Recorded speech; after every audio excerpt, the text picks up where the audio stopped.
नमस्ते विद्यार्थी मित्रों, आज हम कक्षा 8 विषय हिंदी इकाई 1 पत्र एवं डायरी भाग 1 का अभ्यास करेंगे। दूर बसे अपने संबंधियों, मित्रों, परिवारजनों तथा कभी कभी विभिन्न अधिकारियों को पत्र लिखने की आवश्यकता रहती है। पत्रों के द्वारा हम अपनी बात अत्यंत सुगमता से उन तक पहुंचा सकते हैं। यद्यपि आजकल दूरभाष यानी कि telephone, email, internet, mobile phone आदि द्वारा भी यह कार्य किया जाता है, फिर भी पत्रों का महत्व कम नहीं हुआ है, क्योंकि पत्र के द्वारा विस्तार से अपनी बात व्यक्त की जा सकती है। पत्र के द्वारा विचारों को प्रेषित करना अन्य साधनों की अपेक्षा सस्ता है। अधिकारियों तक अपनी बात पहुंचाने, शिकायत करने, आवेदन या प्रार्थना आदि के लिए केवल पत्रों का ही सहारा लिया जा सकता है, अन्य साधनों का नहीं। सबसे पहले पत्र के रूप, उसमें व्यक्तिगत पत्र, कार्यालयीन पत्र और व्यावसायिक पत्र होते हैं। व्यक्तिगत पत्र में निमंत्रण पत्र, बधाई पत्र, आश्वासन पत्र, अनुमति पत्र और प्रार्थना पत्र का समावेश होता है। ये पत्र अपने परिवारजनों और मित्रों को लिखे जाते हैं।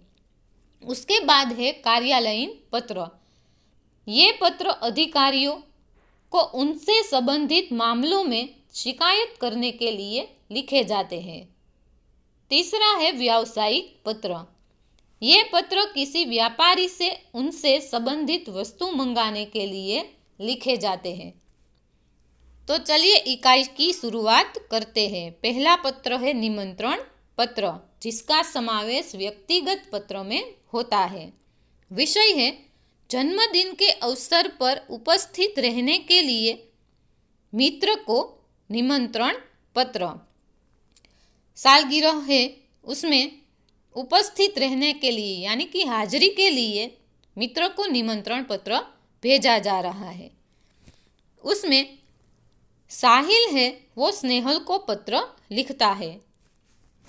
नेव बुद्धनगर सोसाइटी, लिंबायत, सूरत 394210, 8 अगस्त 2011।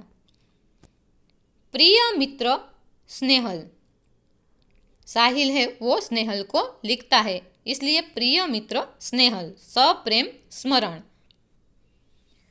तुम्हें यह जानकर खुशी होगी कि अगले रविवार को मेरा जन्मदिन है। इस बार तो छुट्टी के दिन ही मेरा जन्मदिन है, इसलिए मैं अपने सभी मित्रों को बुलाना चाहता हूँ और उन सबको आज निमंत्रण भेज रहा हूँ। साहिल है वो स्नेहल से लिखता है कि अगले रविवार को मेरा जन्मदिन है और इस बार तो छुट्टी के दिन ही जन्मदिन आ रहा है, इसलिए मैं आज सभी मित्रों को निमंत्रण पत्र भेज रहा हूँ। तुम जानते ही हो कि सालगिरह का दिन कितने आनंद का दिन होता है। उस दिन हमारे कई रिश्तेदार भी यहाँ आएंगे। कहता है कि सालगिरह यानी कि जन्मदिन का दिन सबसे आनंद का दिन होता है। उस दिन हमारे घर हमारे रिश्तेदार भी आएंगे। बिपिन, साजिद, प्रशांत, सानिया आदि सब अवश्य आएंगे। ये सब उनके मित्रों के नाम है। मैं चाहता हूँ कि तुम भी उस दिन यहाँ जरूर आओ। उसे निमंत्रण भेजता है कि मैं चाहता हूँ कि तुम भी यहाँ हाजिर रहो। यदि तुम नहीं आओगे तो हम सबको बुरा लगेगा। हम तो उस दिन सारा समय आनंद में बिताना चाहते हैं। अगर तुम नहीं आए तो मुझे बुरा लगेगा, हम सबको बुरा लगेगा। और उस दिन सारा समय हम आनंद से बिताएंगे। दिन भर भोजन, जलसा, खेल आदि होगा और रात को सिनेमा देखने भी जाएंगे। जन्मदिन के अवसर पर वह सब क्या क्या करेंगे ये भी इसमें लिखा है कि दिन भर भोजन करेंगे, जलसा करेंगे, खेल यानी रमत करेंगे और रात को सिनेमा देखने भी जाएंगे। मुझे आशा है कि इस अवसर पर तुम भी जरूर आओगे और मेरे उत्साह और आनंद को बढ़ाओगे। तुम्हारे माता पिता को सादर चरण स्पर्श, यानी कि तुम्हारे माता पिता को प्रणाम। छोटे भाई कमल और बहन संगीता को प्यार। तुम्हारे आगमन की प्रतीक्षा करूंगा, यानी कि तुम्हारे आने की राह देखूंगा। तुम्हारा मित्र साहिल शाह। उसके बाद है बधाई पत्र, जिसका समावेश भी व्यक्तिगत पत्र में होता है। सालगिरह यानी कि जन्मदिन पर बधाई पत्र। शांति सदन, रावपुरा, बड़ौदा, 10 अगस्त 2011। प्रिय मित्र साहिल। सप्रेम स्मरण। अब स्नेहल साहिल को पत्र लिखता है। कल ही तुम्हारा पत्र मिला तो हम सब बहुत खुश हुए। हमें तुम्हारी सालगिरह का निमंत्रण भी मिला और यह जानकर विशेष प्रसन्नता हुई कि कल ही तुम्हारी सालगिरह है। अब स्नेहल है वो साहिल से लिखता है कि कल ही तुम्हारा पत्र मिला और जानकर खुशी हुई कि कल ही तुम्हारी सालगिरह है। इधर माँ कुछ दिनों से बीमार रहती है और पिताजी को तो सुबह 10 बजे ही दफ्तर जाना पड़ता है। दर्शना को भी सुबह स्कूल जाना पड़ता है और वह तो है भी छोटी। स्नेहल है वो साहिल से कहता है कि इधर माँ कुछ दिनों से बीमार है और पिताजी दफ्तर चले जाते हैं और उसकी बहन दर्शना वह भी स्कूल जाती है और वह है भी तो छोटी। इसी कारण घर का बोझ मुझ पर है। अब तुम ही कहो यह सारा बोझ किसको सौंपकर तुमसे आ मिलूं।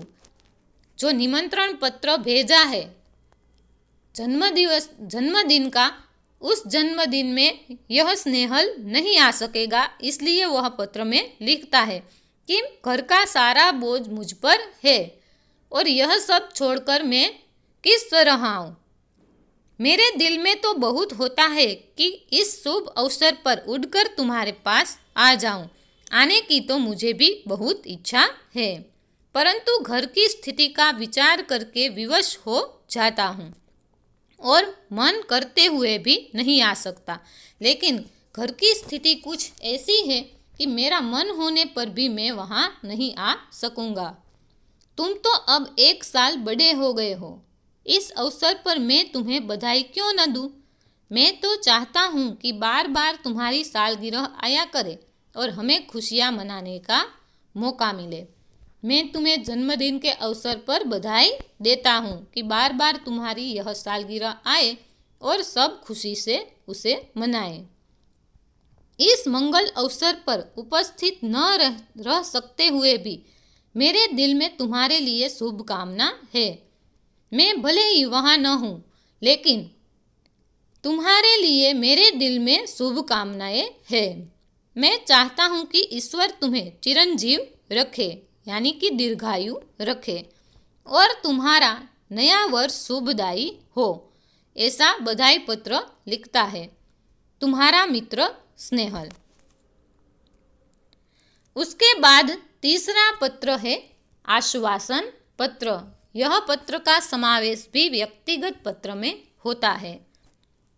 विषय है खेल महाकुंभ में असफल, यानी कि अच्छा प्रदर्शन नहीं करने पर सखी को आश्वासन पत्र। मातृछाया, स्टेशन रोड, कालूपुर, अहमदाबाद, 17 नवंबर 2011। प्रिय सखी जागृति, सप्रेम स्मृति। अवनी है वो जागृति को पत्र लिखती है। आज तुम्हारे पिताजी से फोन द्वारा पता चला कि तुम खेल महाकुंभ में चक्र फेंक प्रतियोगिता में असफल रही हो। अवनी है वो जागृति से पत्र लिखती है और कहती है कि तुम्हारे पिताजी का फोन आया था और फोन द्वारा पता चला कि तुम खेल महाकुंभ में चक्र फेंक प्रतियोगिता थी, उसमें असफल रही हो। इस समाचार से मुझे बहुत दुख हुआ कि तुम्हारा इस प्रतियोगिता में प्रदर्शन अच्छा नहीं रहा। यह समाचार जानकर मुझे भी बहुत दुख हुआ। हमने तुमसे बहुत आशा लगा रखी थी कि तुम जिले में प्रथम आओगी। हम सबको तुम पर बहुत आशा थी कि तुम हमारे जिले में प्रथम आओगी। प्रिय सखी, खेल में हमेशा जीतना ही महत्वपूर्ण नहीं है। अब जो कुछ होने वाला था हो गया है। वह उसे आश्वासन देती है और कहती है कि खेल में हार जीत तो होती रहती है और जो कुछ होने वाला था वह हो गया है, इसलिए उसका शोक न करना चाहिए, इसलिए उसका दुख नहीं करना चाहिए और इस असफलता से निराश भी न होना चाहिए। तुम्हें जो असफलता मिली है उसमें निराश नहीं होना चाहिए। असफलता भी सफलता का सोपान है। असफलता में भी सफलता छुपी हुई है। सफलता उन्हीं के चरण चूमती है जो अपने ध्येय प्राप्ति के मार्ग में डटे रहते हैं। यानी कि असफलता मिलने पर निराश होकर बैठ जाना नहीं चाहिए, लेकिन उस क्षेत्र में हमें दुगनी मेहनत करनी चाहिए तो हमें ध्येय प्राप्त जरूर होगा। अब निराश या हतोत्साह होने से कोई फायदा नहीं है। मैं चाहती हूँ कि अब तुम दुगने उत्साह से अभ्यास करो तो अगले साल तुम्हें अवश्य सफलता मिलेगी। और कहती है कि अब तुम दुगने उत्साह से उसमें अभ्यास करो तो अगले साल तुम उसमें जरूर सफल हो जाओगी और तुम अपने जिले में ही नहीं गुजरात में प्रथम आओगी।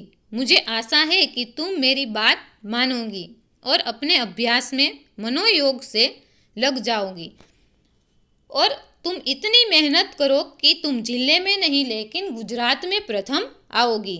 मुझे आशा है कि तुम अपनी मेहनत करने में लग जाओगी। तुम्हारी सखी अवनी। चौथा पत्र है अनुमति पत्र। विषय है प्रवास में जाने की अनुमति के लिए पिता को पत्र, यानी कि रजा के लिए पत्र लिखा गया है कि प्रवास में जाने की अनुमति यानी कि रजा लेने के लिए, छुट्टी लेने के लिए पिता को पत्र। जीवन भारती छात्रालय, स्टेशन रोड, दाहोद, 29 सितंबर 2011। पूज्य पिताजी, सादर प्रणाम। पिताजी को पत्र लिखा गया है, यानी कि इसलिए सादर प्रणाम लिखा गया है। आपका पत्र मिला, सबकी कुशलता जानकर बड़ी खुशी हुई। रमेश है वो पिताजी को पत्र लिखता है और कहता है कि पिताजी आपका पत्र मिला और सब वहाँ कुशल है, यह जानकर मुझे बहुत खुशी हुई। आप मेरी जरा भी चिंता न करें।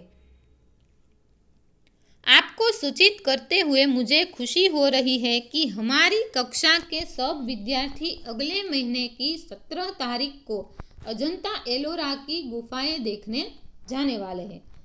रमेश है वो पिताजी को कहता है कि मुझे यह आपको बताते हुए खुशी हो रही है कि हमारी कक्षा के सभी विद्यार्थी अगले महीने की 17 तारीख को अजंता एलोरा की गुफा देखने जाने वाले हैं। मैं भी उस प्रवास में सम्मिलित होना चाहता हूँ। अनुमति मांगता है कि मैं भी उस प्रवास में जाना चाहता हूँ। स्कूल बस की व्यवस्था की गई है। प्रवास में जाने के लिए बस की व्यवस्था की गई है। यह प्रवास 3 दिन का रहेगा और 800 रुपये का खर्च रहेगा। 3 दिन का प्रवास है और 800 रुपये का खर्च रहेगा। इस प्रवास में बहुत से दर्शनीय स्थल देखने को मिलेंगे। मेरे सभी साथी मनीष, साहिल, श्रेया, जाकिर, वहीदा, गुरमीत और डेविड भी इस प्रवास में जाने वाले हैं। मैं भी इस प्रवास में शामिल होना चाहता हूँ। आप पत्र द्वारा इस प्रवास के लिए मुझे अनुमति देने और 800 रुपये मनी ऑर्डर से भेजने की कृपा करें। कृपया आप मुझे यह प्रवास में जाने की अनुमति दे और 800 रुपये भी भेज दे। पूजनीय माता जी को सादर प्रणाम, सोनल को प्यार। आपका आज्ञाकारी पुत्र रमेश।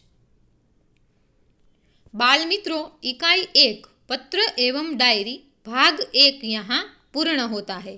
इसके बाद के वीडियो में हम इकाई 1 पत्र एवं डायरी भाग 2 का अभ्यास करेंगे। तब तक के लिए जय हिंद, जय भारत।